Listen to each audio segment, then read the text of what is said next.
had no capacity to enforce any of this. You must wear a mask. And people wore masks in New York. But if they said, I'm not wearing a mask, there was nothing I could do about it. You must close your private business. I won't. Well, there was nothing I could really do about it. It was really all voluntary, and it was extraordinary when you think about it, that society acted with that uniformity voluntarily. Wow! Can you say revisionist history? Let's get ready to rumble! You can't handle the truth.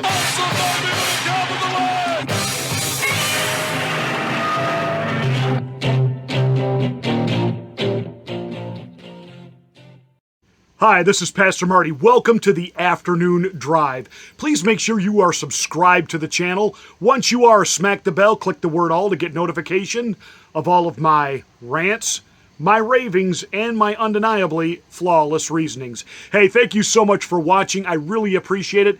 Give us a thumbs up, like this video, and please share this video to your social media platforms. Thank you.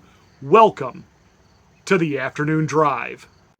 Former Governor Andrew Cuomo of the Empire State of New York talking to Dr. Leana Wen. Now, Dr. Wen was one of the ultimate mandate czars. There wasn't a mask or vax mandate she wasn't 150% for, until the mask mandate got lifted and her 4-year-old child was deemed to be developmentally behind in his, I'm certainly, overpriced private preschool that she sends him to. Why? Because there was a mask over the teacher's mouth and he did not learn how to properly form words when this pivotal point in his life of learning how to talk and communicate.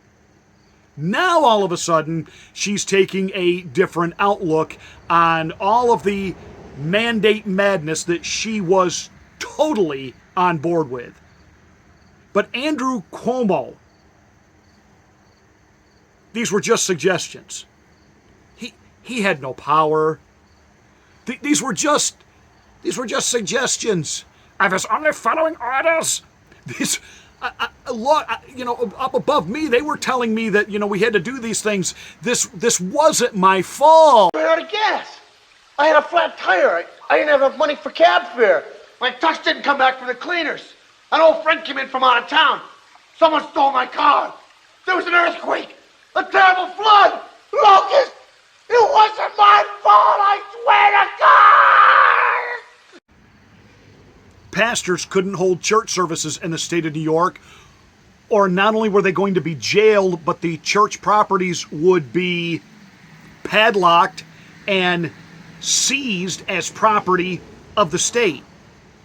How many thousands of healthcare workers lost their jobs in the state of New York because they refused to take love potion number 9? How many other first responders and law enforcement officers lost their jobs because they refused to take love potion number 9? On August the 21st,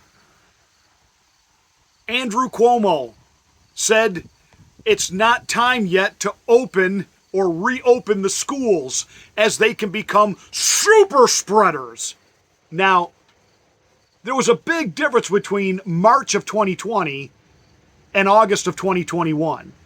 There was enough science, even being reported by the lying legacy corporate corrupt mainstream media at that point, to know that not only were children virtually not at risk at all for this, but that they were not spreaders, and that there was no reason for the maddening mandates, including the over-the-top masking and having these kids going to band practice with masks on, with a little hole cut out so they could blow their tuba. I mean, it got insane. But, these were only suggestions, and it just made his heart leap to see how the people they just did this out of the goodness of their hearts. No! I lived in the People's Republic of New York. I know that a health inspector can walk into any business at any time and just snap their fingers, and that's it. That business is done. Now, he's trying to hide behind that other people within the administration, other department heads and other mayors, etc., they have the power of enforcement, but not him. Are you kidding me? Are you kidding me? Every day he was on TV berating, talking about Donald Trump, that he wouldn't take Trump's vax. And he was loved by the lying legacy corporate corrupt mainstream media. Why? Because he was so much more competent than Donald Trump, and he was taking it way more serious than Donald Trump.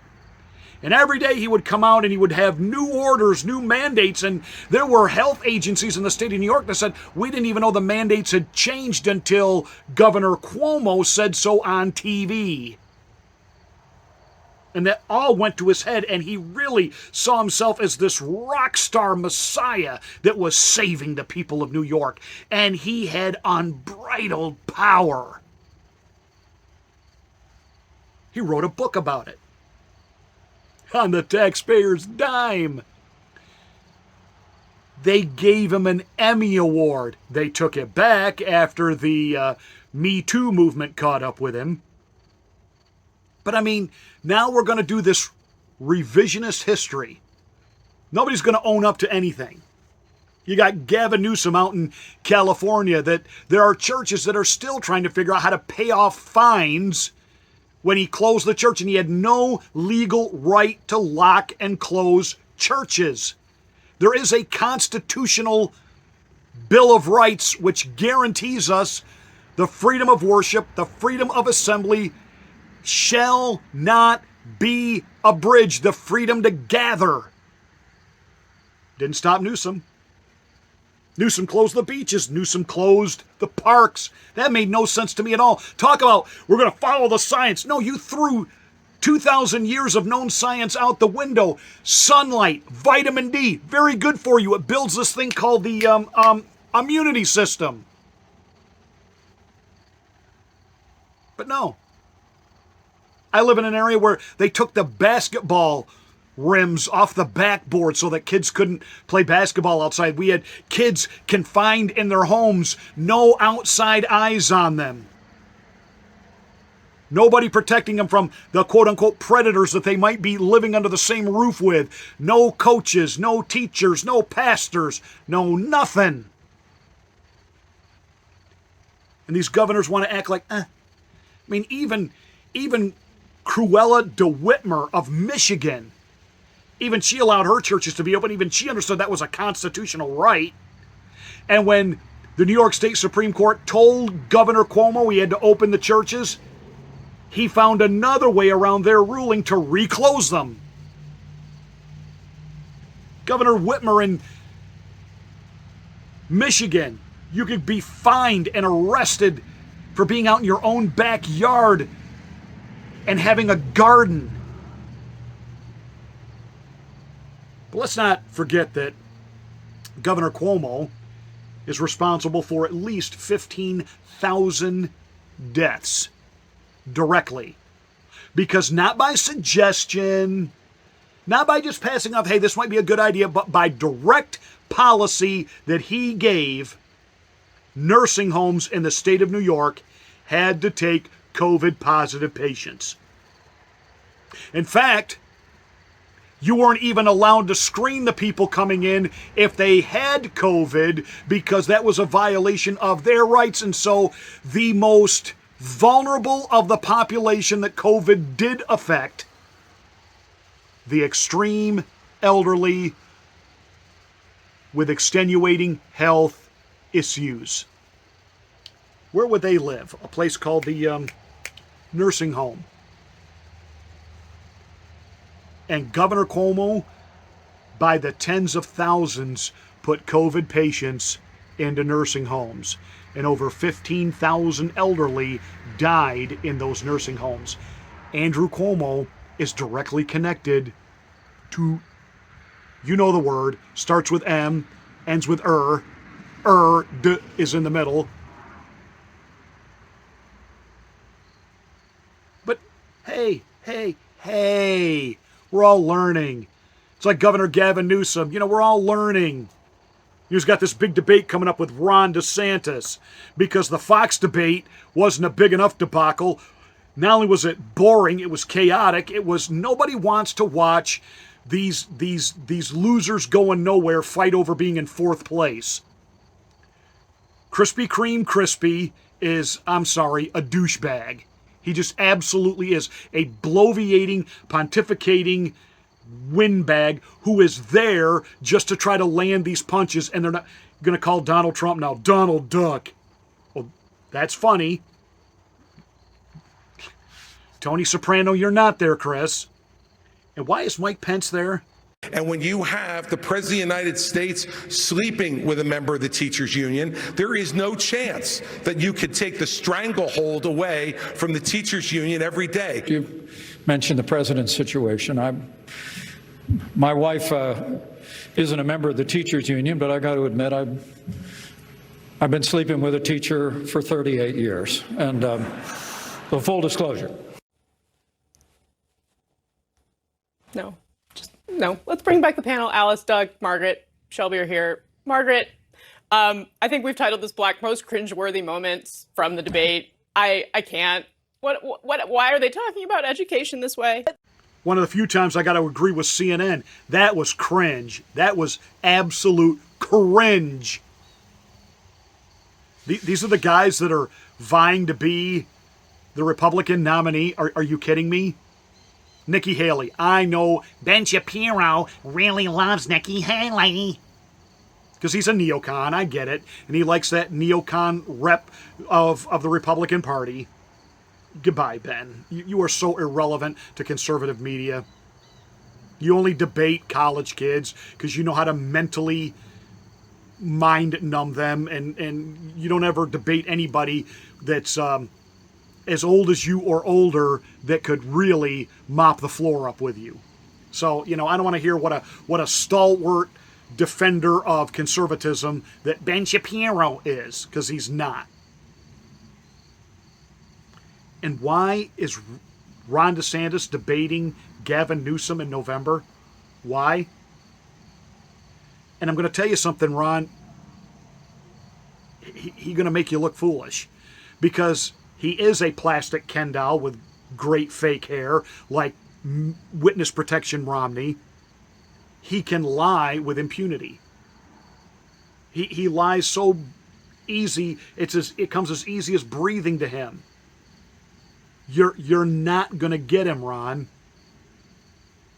So I don't even know what that's all about. And during the debate last night and in Iowa, you're running commercials about debating Gavin Newsome and not about the fact that you want to be president. Even Gavin Newsome is calling you out on that. The fact that he took the bait in relation to this debate shows that he's completely unqualified to be president of the United States.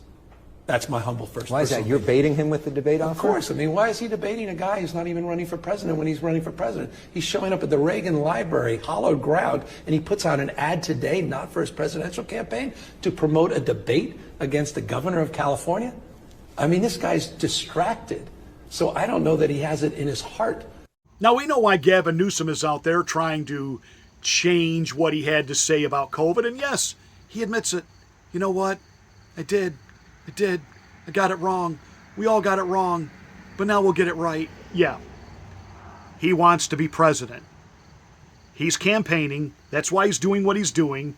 He was in the spin room last night after the faux pas news debate, talking about how everything is just wonderful now that the Democrats are in control of the federal government. Why is he doing all that? Because I am sure there is some inside baseball spinning around that old Joe isn't in this race much longer. But I will say this. Campaign all you want there, Mr. Newsome. There is no way Camilla thinks she's a Hottie Harris is going to let go of the wheel. And your party is doomed if the white guy pushes out the black woman. And about the strongest base that the Democrats still have a chokehold on, African American women. And if you slight them, you are doomed. So, Gavin Newsom, you can dream all you want. You're doing your revisionist history because you want to be president. I don't know what Andrew Cuomo was up. He's trying, obviously, so badly to mount some kind of a relevant comeback. Please like me again. Please fawn over me again. You're toast. You're done. You and your brother trying to act like you are these moderates when in reality you are the fascists. Hey, chunk yogurt, I'm sick and tired of you talking about how we've got to keep Trump and his people away from Washington. They're the fascists. No, the Democrats are the fascists. When are you going to own up and be honest about that? The fascism came in under Biden. The fascism was poured on us by blue state Democrat governors. We got to see during the pandemic just exactly what fascism looks like in blue states. And now they just want to say, oops, oops, no oops.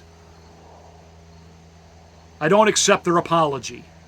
And I certainly will not tolerate their revisionist history.